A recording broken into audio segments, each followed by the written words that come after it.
one nation will dominate forever. History shows that even the mightiest must share the stage eventually. In these transitions, fear sells. Headlines scream collapse, decline, doom. But perspective sells better. To yourself, the world isn't ending, it's evolving. The same forces that scare people create opportunities for those who stay calm. When currencies weaken, assets tied to real productivity, land, commodities, businesses gain value. When inflation rises, debtors benefit.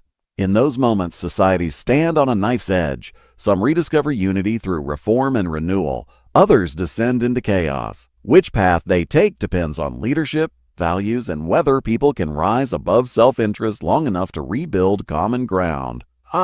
The same principle applies to your personal economy. Internal conflict within yourself is what sabotages most financial plans.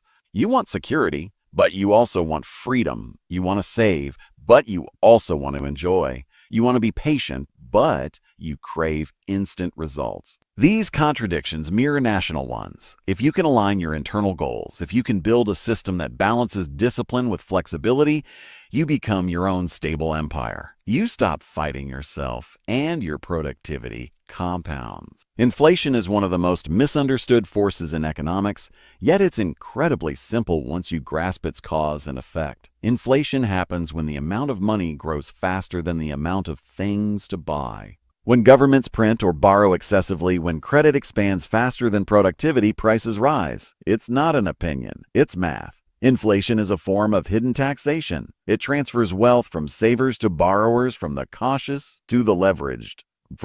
Historically, inflation has been both the result and the remedy of too much debt. When you can't pay debts in real terms, you devalue them through cheaper currency. It's how nations quietly default. In the early stages of inflation, it feels like prosperity.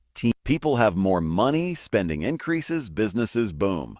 But as prices rise faster than incomes, the illusion fades. Those who understand what's happening protect themselves.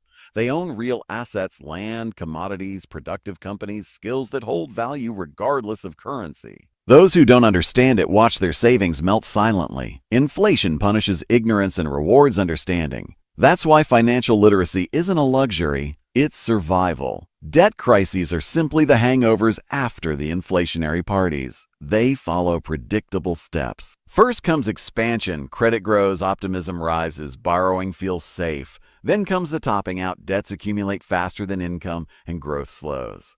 Next comes the downturn. Borrowers can't pay, lenders tighten, default spread. Finally comes the deleveraging, either through austerity, restructuring, or printing money. The last